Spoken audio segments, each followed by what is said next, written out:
Yo, what's up? We are now in Thailand. Wifey is the wheelman, wheelwoman.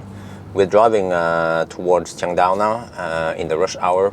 And this is the time slot I have available for making a video. So I already prepared some slide here. Today I will talk about how to make the perfect EV.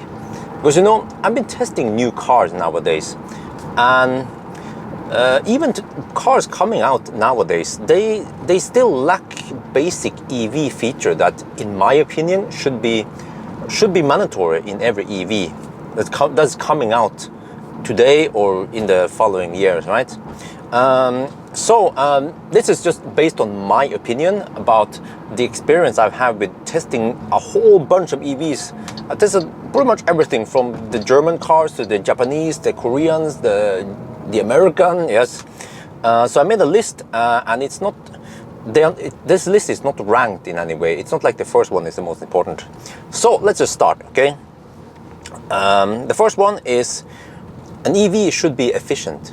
It means aerodynamics, should have good aerodynamics. You know, some car manufacturers, they tend to make the car look like a fossil. They have a big grill, and so on. But I think it's more important to make it aerodynamic rather than to make it look like a fossil, or to make it look cool.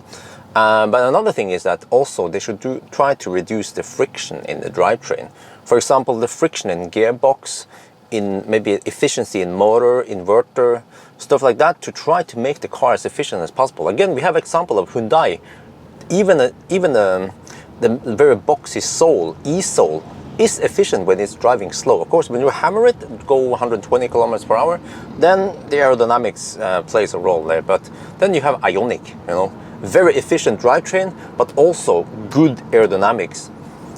So, and why is it important to have efficient car? Because there's so many benefits from efficiency.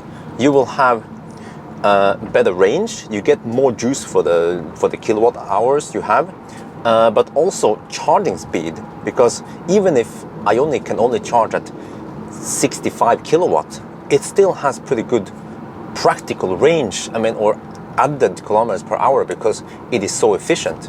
And then again, worst example is e-tron. You know, e-tron people, they can brag about 150 kilowatts, but how useful is it to charge at 150 kilowatt when the car is sucking 250 to 300 watt-hour per kilometer?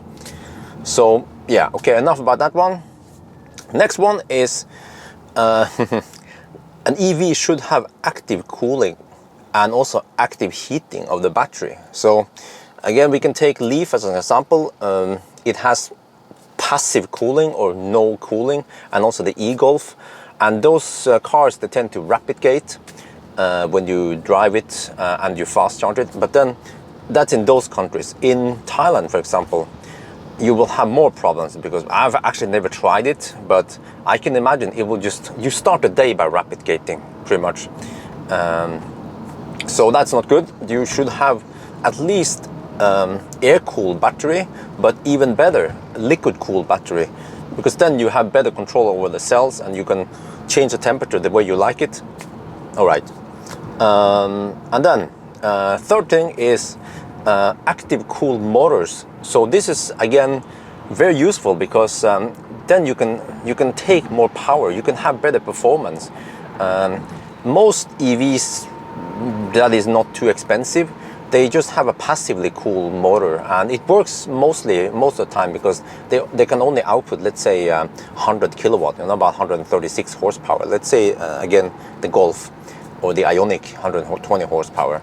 But for a Tesla, it's liquid cool, so then you can push out 400 horsepower more.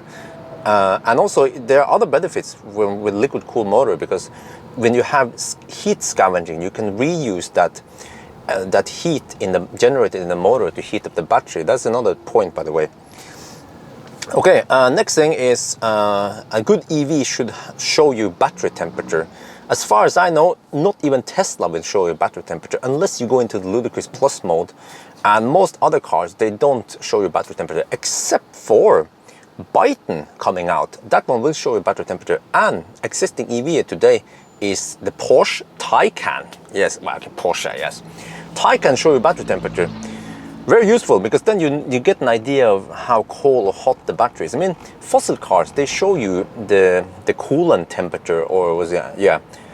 So, which is again useful for fossil people. So why not show you battery temperature?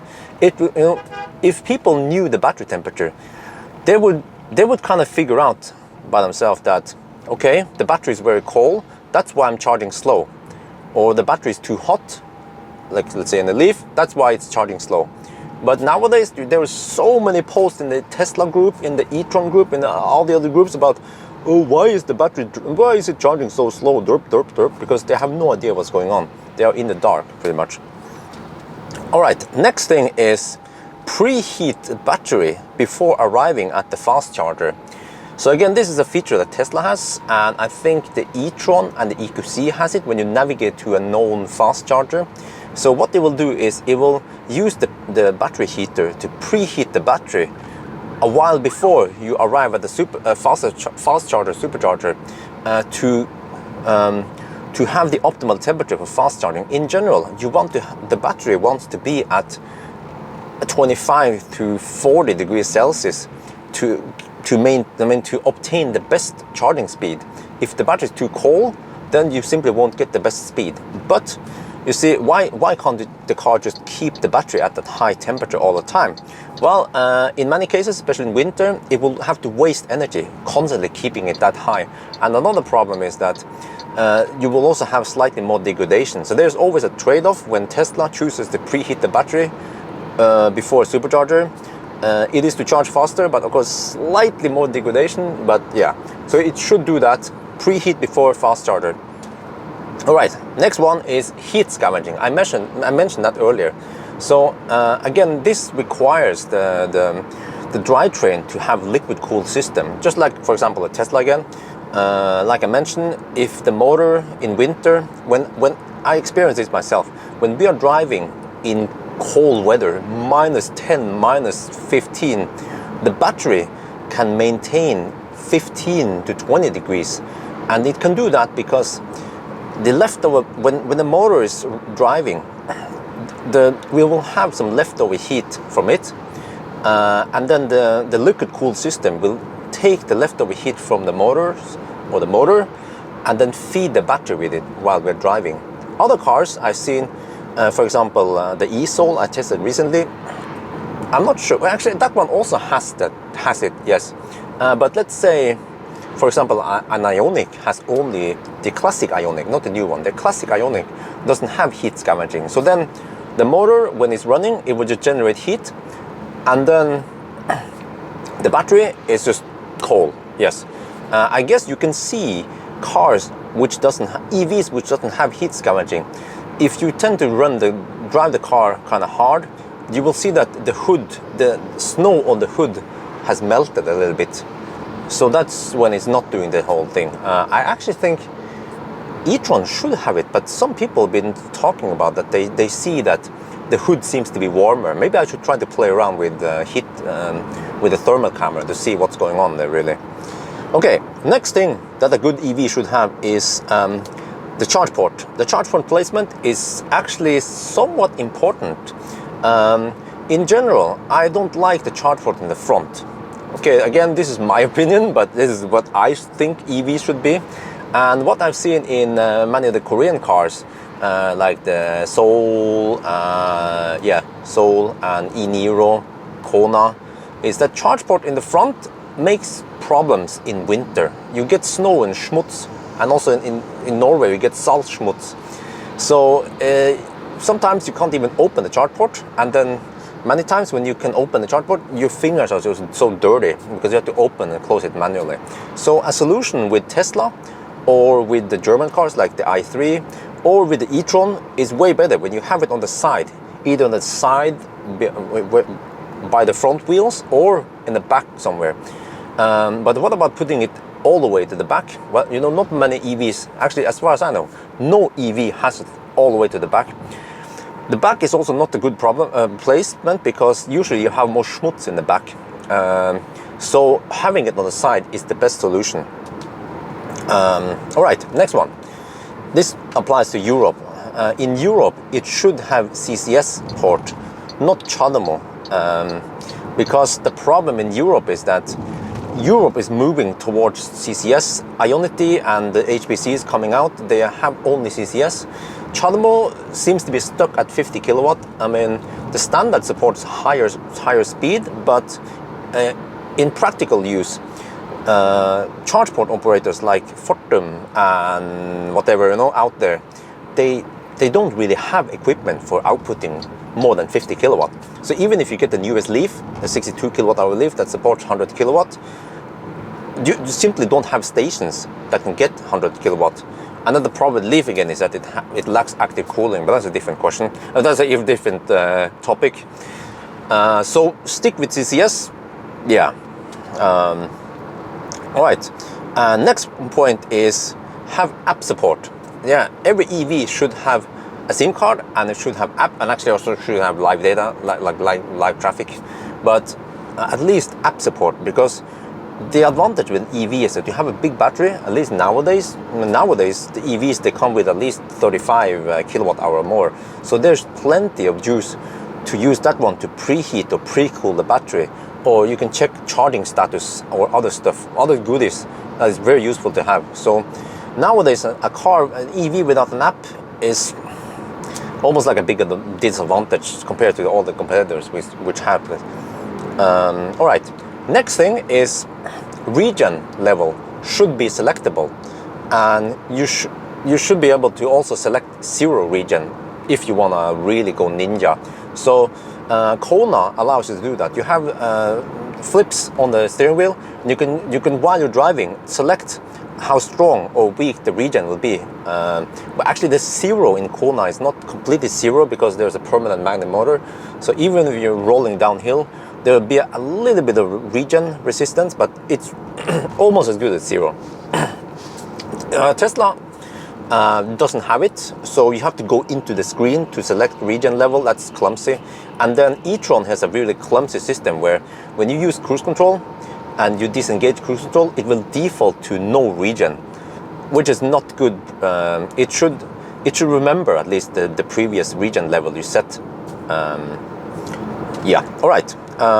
Next one is you should design the car.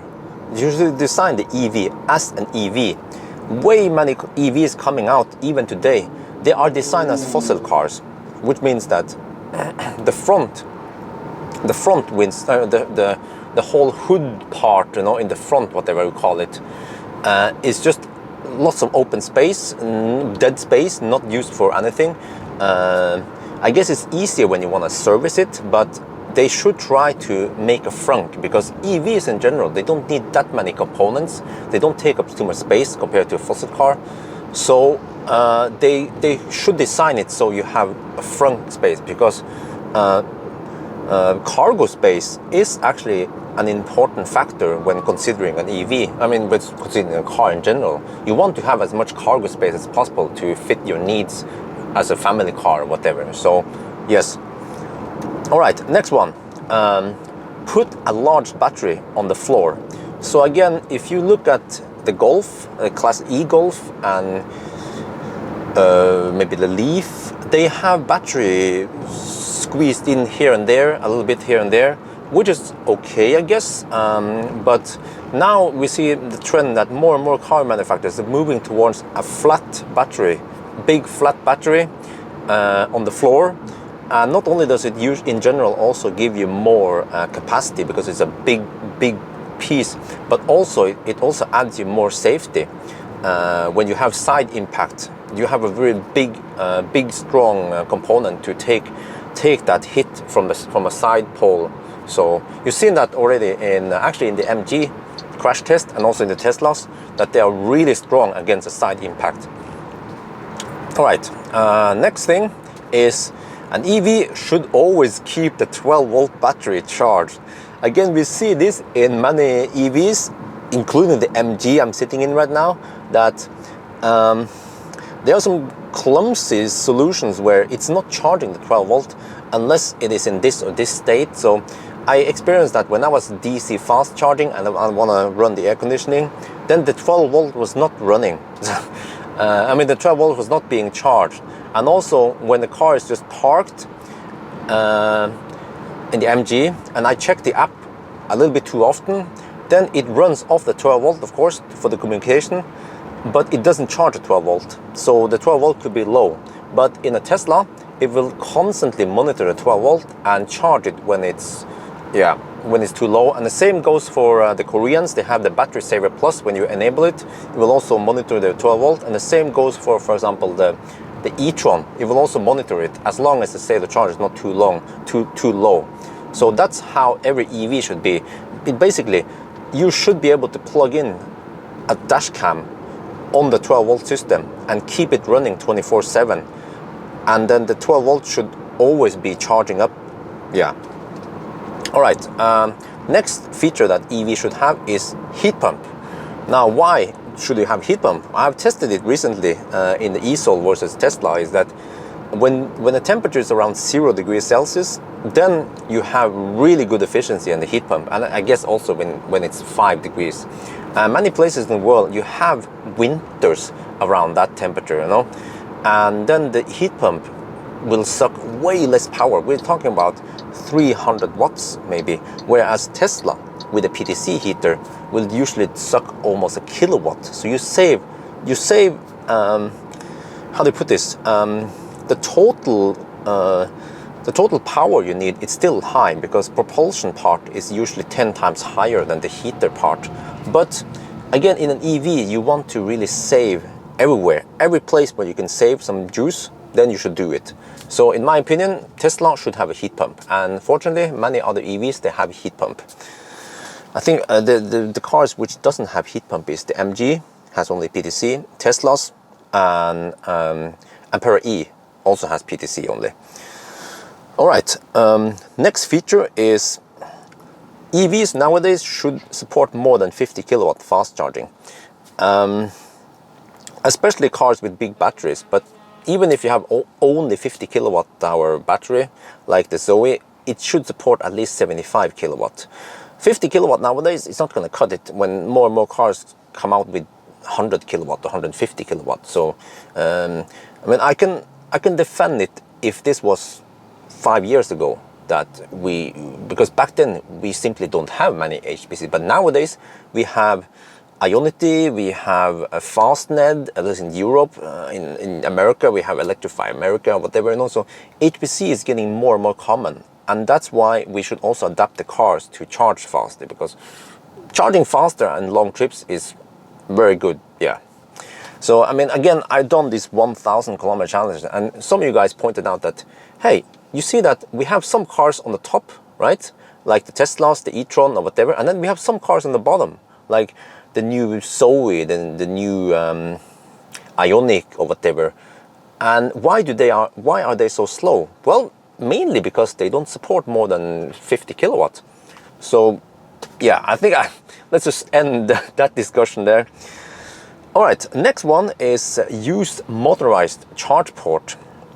Because, I mean, you can have a manual charge port, but a motorized charge port is real. Now I'm kind of nitpicking, but a motorized charge port is very convenient because if you forget to close it, it will just close itself, like in a Tesla or an e-tron. And also, you don't have to get your hands dirty because, especially in winter, it can be a little bit smoothish. So, motorized charge port is really nice to have.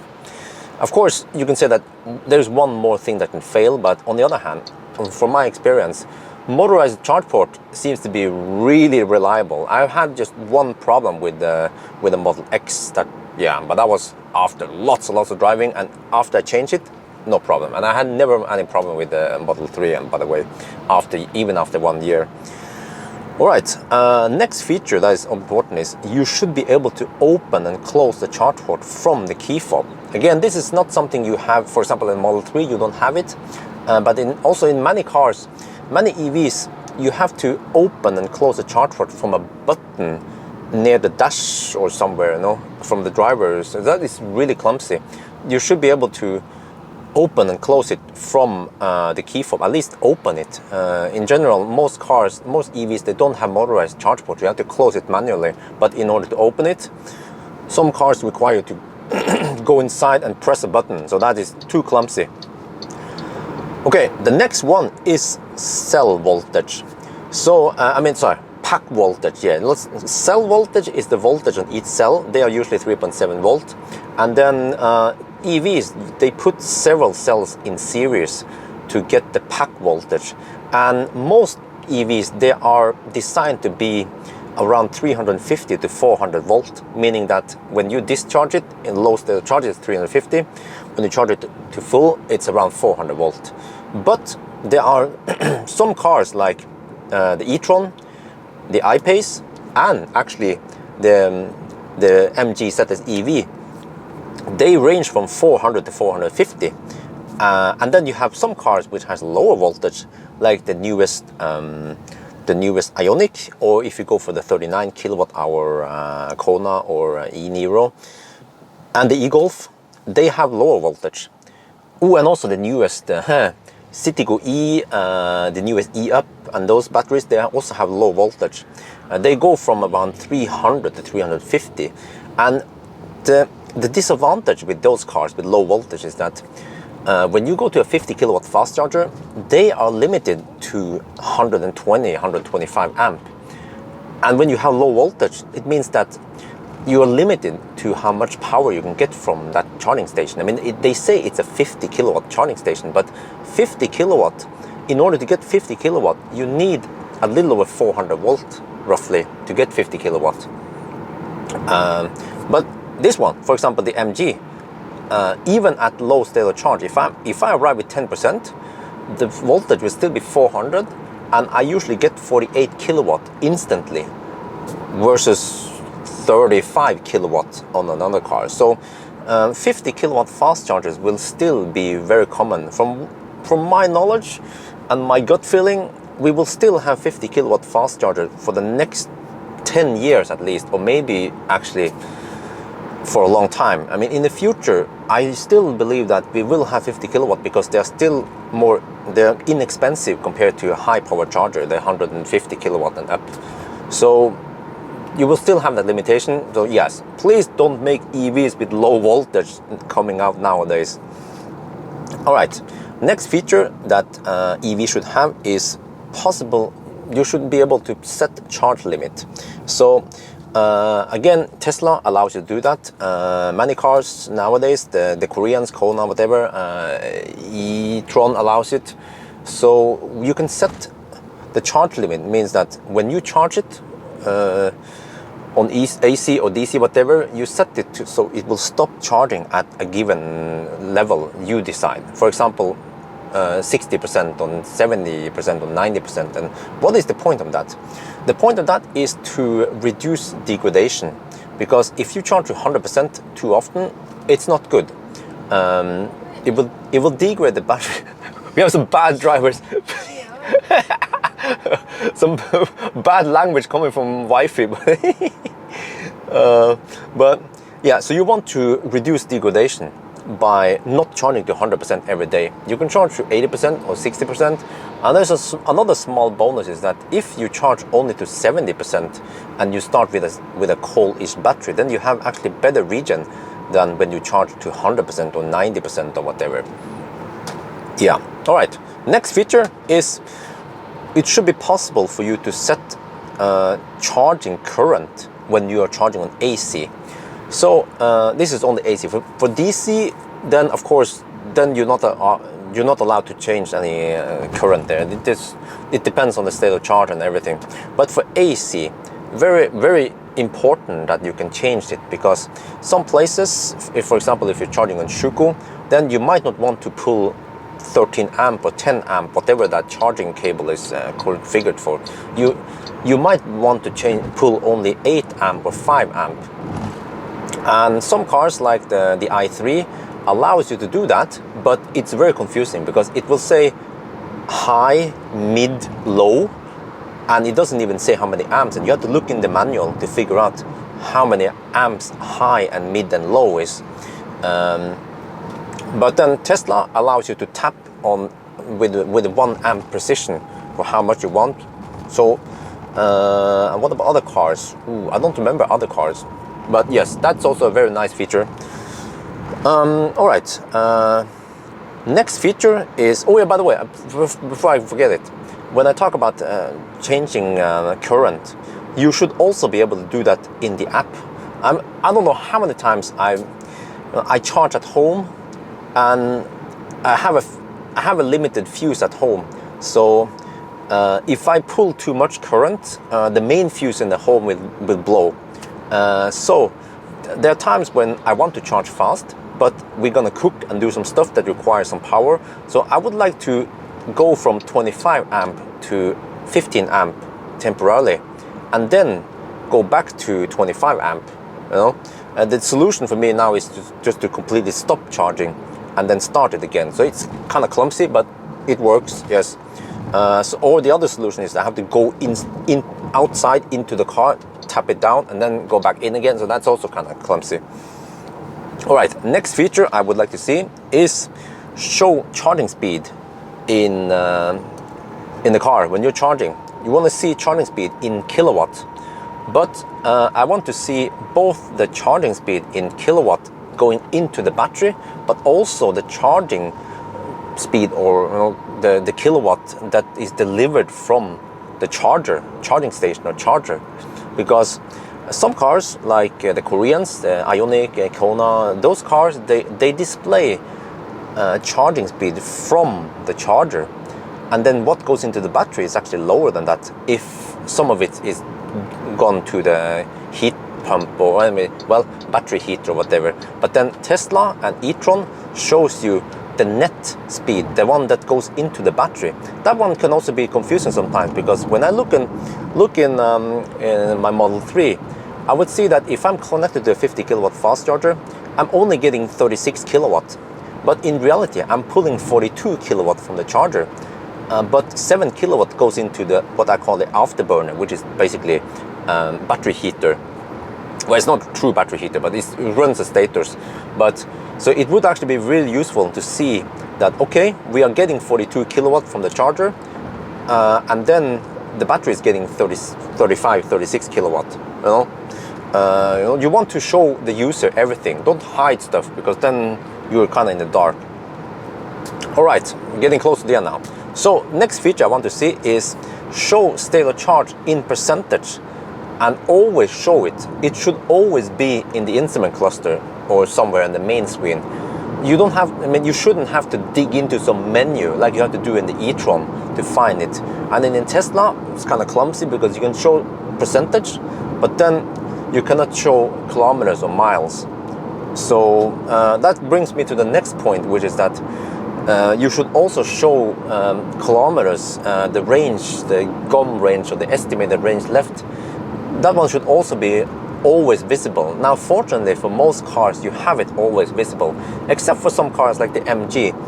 Right now, we don't see it unless we scroll into the right setting, or you can temporarily tap the battery button, and then you will see the range for 2 seconds, and then disappears again. But I think the range is so important that it should always be visible along with state of charge. Again, no other cars does it, as far as I know. All right, next feature is when you preheat the car from the app. Well, again, I assume that app support should be mandatory. When you preheat it, you should be able to select whether you want to preheat the battery or not.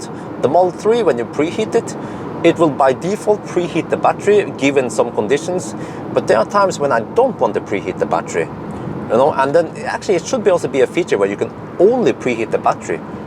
You can choose, preheat cabin, or preheat battery, or preheat both of it, or something like that. So again, this is something that most car manufacturers, they kind of like, they just choose a default, and then you don't know what's going on really, and you can't choose. All right, and then next feature is, well, this is similar to one I talked about before, but Tesla, okay, before arriving at the fast charger, it will preheat. Well, actually, before arriving to a supercharger, it will preheat. But when you navigate to an Ionity or even a 50 kilowatt fast charger, it doesn't preheat, and then you get shitty speed. So I want to have a feature where I can choose whether I want to preheat the battery before arriving somewhere or something like that. And this is something that no EV today has. But it's very, very nice to have, especially in cold weather like Norway.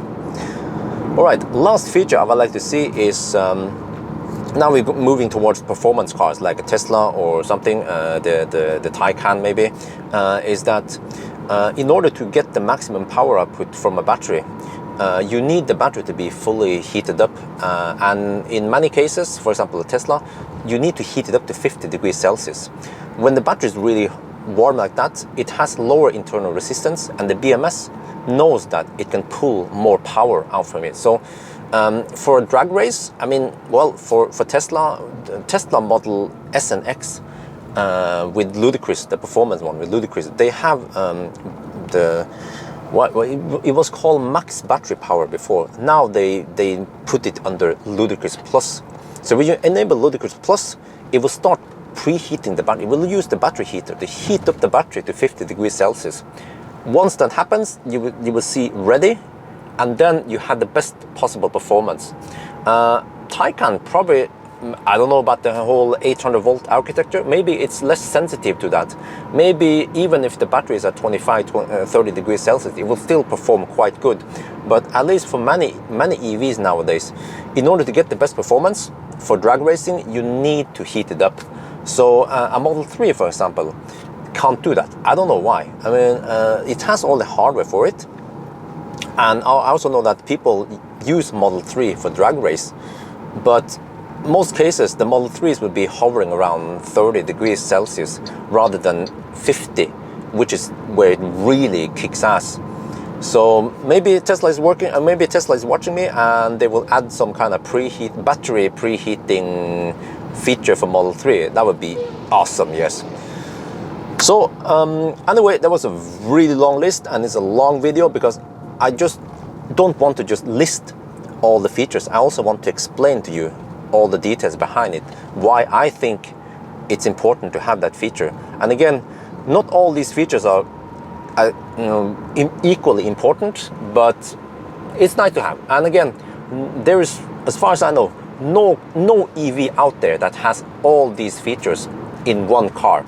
But I have to say, sorry for you guys, Tesla takes most of it. I would say roughly 80% of these features, Tesla has it. And then as for other EVs, they usually take about maybe 50-60% roughly of these features. So yeah, so that's why after testing so many cars out there, I still consider Tesla to be the best EV, okay? Because it ticks so many boxes. Now, I don't talk about soundproofing or panel gaps or service queue and service level or whatever, because that's a different aspect, of course, that can be improved. But in the end, when you buy a Leaf, even when you buy a Leaf and after owning the Leaf for 5 years, it still lacks active cooling, you know. But if you buy a Tesla, it has active cooling, it has all the features, it has the app. That will never change. But of course, service queues can improve or get worse or whatever, you know. And panel gaps, yeah. Again, you must be you're either a guy who don't care about panel gaps like me, or you can't sleep with it. Then of course you have to get an e-tron or something. Yeah, but then you have other issues again. Yeah. So anyway, very long video. Let me know what you guys think. Huh? Do you agree with some of these points? Do you have any comments with some of these features I mentioned? Does it matter, or am I just nitpicking? Because I hope that some car manufacturer they look at this. Oh, there's one thing I just remember now. One last thing, which is that EVs coming out nowadays should have tow hitch, especially if they have 60 kilowatt hour more. Because okay, I can understand it doesn't make sense to have tow hitch on a car with small battery, because you have to suck a lot of power. But on the other hand, people can choose, right? I mean, if you just want to do some IKEA hauling, you're just driving 20 kilometers, then it doesn't matter. You can even have it in the Mazda CX-30.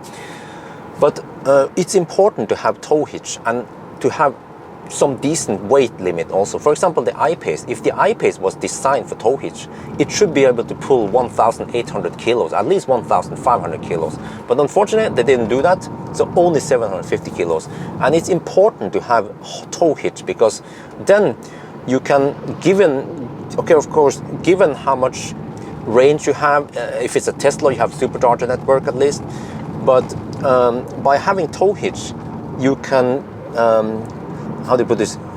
People can replace fossil car with EV, because that's usually the main argument, especially in Norway and in many places in Europe, that well, the EV doesn't have tow hitch, so we can't replace the fossil car yet. And of course, if you have a car with fast charging speed, let's say an e-tron or a Tesla, then you can actually drive long distances and you can charge fairly fast, and you can pull a caravan or something. So yeah, but okay, I think I have to end there. It's going to be way too long now. So let me know what you guys think. Okay, so I think that's going to be it for now. I hope you guys enjoyed this video. As always, thank you for watching, and talk to you later.